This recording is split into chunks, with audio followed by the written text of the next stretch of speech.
You said, I believe a man should have the ability to financially support and provide for their partner before entering a committed relationship. Yeah, and emphasis on committed because a lot of men like to date, but they might not have, like financial means to be in a position to be in a committed relationship. And that's okay. Not everybody has it, you know? Go ahead. No, I was just saying, to be in a committed relationship, like there's a lot of requirements on both ends. Like as a woman, you have to bring a lot to the table, and a man, you have to bring a lot to the table emotionally. Okay, well, there's different requirements. There's a lot to explore there. So you said as a woman, you got to bring a lot to the table. As a man, you got to bring a lot to the table. Let's first explore what a man has to bring to the table. So what does a man have to bring to the table? That's a different question for everybody because every girl has a different standard. Well, let's talk about yours then. So I like a traditional relationship. So maybe not super strictly traditional because things have changed as of the times, right? But I was raised by a dad and a mom, so traditional household, which means I do expect I see my father, he takes care of my mother in every financial way because I come from a Mexican household, and that's kind of typical, right? Yeah, and I honestly aspire, I look up to them, I want my husband to be in a lot of ways like my father.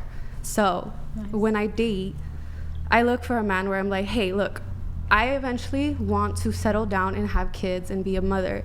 And if you feel like it's a burden to take care of your wife, I'm not the woman for you. Exactly. So men need to be providers, protectors, that sort of thing? Yeah, so just very traditional, old school, if you take it back to the 80s, around then. And you said you bring a lot to the table. What do you bring to the table? That's a very nuanced question. What do you mean by that? Because as a woman, you were able to. No, it's okay. Give us the nuanced answer. Yeah. So I'll give you an answer. I think that women do bring the vulnerability. They bring the nurturing. So they're mothers. What do you bring? If you desire a wife, that's what you're gonna get from your partner. Hang on. Because I think you misinterpreted the question. What do you bring? That's what I will bring because that's the type of relationship I want. I want to be a wife. So now that we've established that we're talking about you, not women, because you said what women bring is A, B, C, and D. We're just asking about you specifically. So what do you bring to the table? Can you just start from there again? Okay. So I bring loyalty, and that's one given. I bring femininity. I bring aspects of being an anchor to my partner. So when they need something emotionally, because a lot of the times, you might not realize it, but when you're in a committed relationship with your partner, men rely a lot on their partner, and as a woman, we have those traits inherently, almost naturally in us, and I would say that's what I've noticed. I've been such a great emotional support to my partners. Absolutely. So yeah, I feel a real man who has traits of masculinity will honor that, in my opinion. Good girl. But hold on. Don't you think, I'm sorry, Brian, I didn't mean to get in your inquiry. Go ahead. I'll go after you.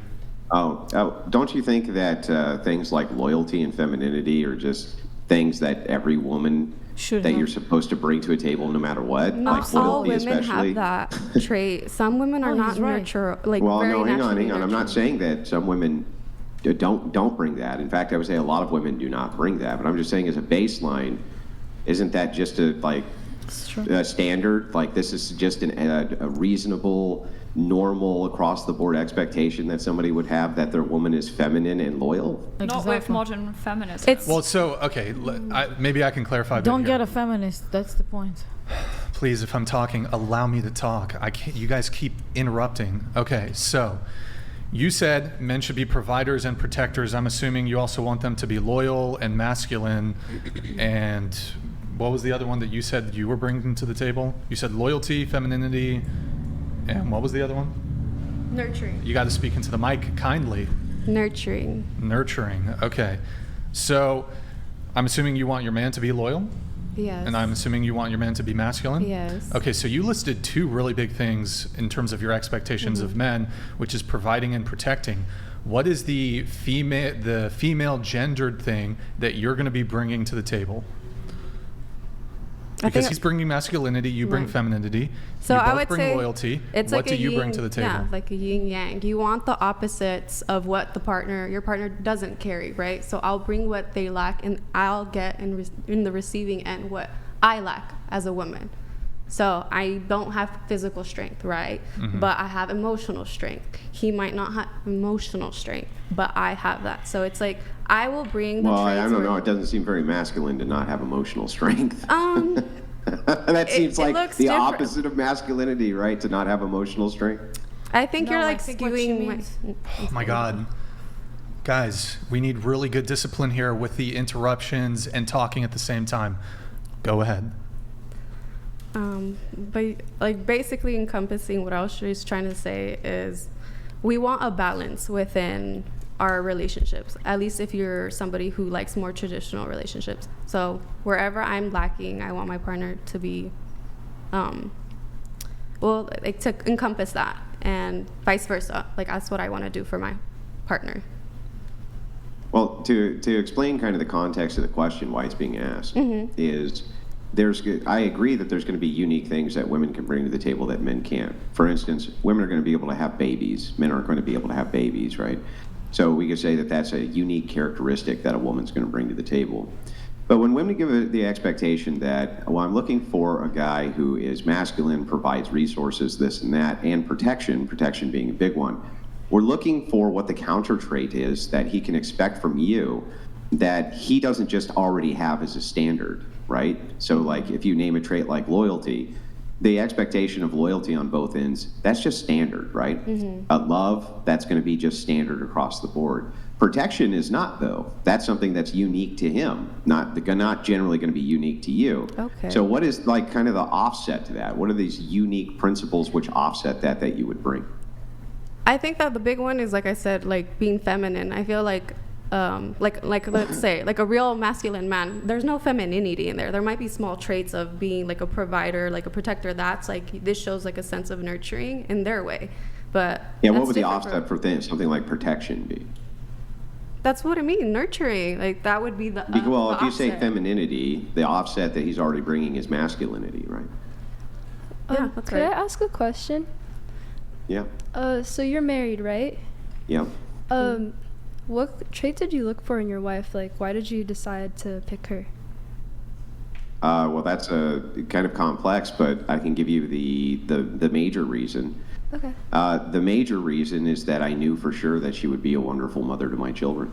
More than anything else, I knew that she was going to be a wonderful mother to my children and that she was going to obey. So those were two big. Yeah, I don't know why that's funny to you. Because I was do you think that men want disobedient, willful women? Because they don't. They don't want that. They don't like that shit. I thought it was sounding very sweet, and then the obey thing was like, whoa. What's not sweet about the obey thing? I don't know. It's the way you said it. It's the word choice. I- It's the word choice. Wait, don't I you like actually laughed. traditional? Don't you like traditional I said relationships? it's the word choice. So he might have meant like somebody who's more submissive. There's nothing wrong with that. Like No, I meant said. somebody who will obey my commands. Yeah, I know you're Jesus. exaggerating, but like there's that. no, No, I'm way. not- There's I'm not no way. exaggerating. Well, Darth Vader I don't up believe in it. I don't believe it. There's no way. I don't know. I don't know why people think that this is so unrealistic. Yes, what I literally mean in actuality is I give command, you obey command. So you're in like- actuality. I want to say Yes. something. I want to say something regarding this. I grew up in the Middle East, and what Andrew say, even the women in Israel where I come from, they all like dress sexy and look good and go to the army.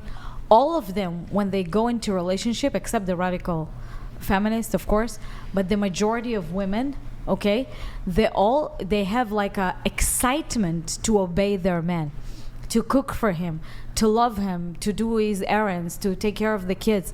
I think for me personally, like if I have a man that I love in my life, to obey to him and to even worship him. For me, my man is my king, right? So for me, it's exciting, it's arousing, it's everything mentally. So here in America, like she said, like when a guy said, I want my woman to obey me, they're like, what the hell? Because you're so used to being independent and feminist mentality, like, oh my God, no, he's not gonna tell me what to do. I'm gonna do what I want. Like for the woman, everything what you call feminism to us, it's like literally disrespecting men, hating men. You guys treating men like they're only an ATM machine. What you can get out of them, how you can play them, how you can manipulate them. For American women, unfortunately, that's the mentality. You guys trained to have this mentality since an early age. You see girls like, oh, buy me this, take me there, pay me this. But Well, hang on. Let us briefly Sorry. finish the exchange, because we were tangling on the Sorry. exchange, and I thought that it was a fair question to ask, right? Like, what are the traits that you wanted in your wife? So let me explain so that you understand why it was that I valued what I did. Yeah. When I was in my early 20s, I knew a woman who had a baby, and I remember visiting with her with another friend of mine, because I knew her from school. And I remember her changing the baby, and the baby had a horrible diaper rash, awful diaper rash. Didn't look like it was very well taken care of. It looked like a pretty bad situation, ultimately. And I remember thinking in my head right then and there, there's no way, right? The one thing that I would value above anything else when I have children, I want my kids always clean, always dressed. I want them always well fed. And I want to never have to worry about that. I never want to have to ever worry that mom is so fucking lazy, right, or so into herself that she's valuing herself over my child, right? Exactly. That was a big thing for me, right? Having seen what I would only consider child neglect firsthand, I was not ever going to deal with that. So that was the big thing that I valued more than anything else. But I also wanted what you would call submission, which would be an obedient wife, meaning that there was a threshold breaker in the relationship if we could not come to an agreement on a pinnacle situation or a pinnacle crossing of the hill, as it were, that I was going to be the threshold breaker. Essentially, when I said, okay, we can't agree, but we're going to have to do this anyway, that I was going to be the one who made that decision. And that's what obedience is. And so, yes, I think that these are traits that men select for and that we care an awful lot about. And so in order to do that, we have to select for women who are going to self-sacrifice for their husband and their family more than themselves. And so there's all sorts of like micro traits, which is what we're asking these questions about. What do you bring to the table? Basically, what's great about you? The idea here is to make the determination of, is there so many of these kind of tangential traits that if a man were to have children with you, are you going to fuck his kids up? Right? Are you going to mess his kids up? Are you not going to take care of them well? Are you going to be so narcissistically into yourself that you don't even pay attention to them, right? This is what men are looking for. So that's why the questions are asked. Thank you. Sorry. Okay, so I just wanted to say, how do you figure out if someone's obedient?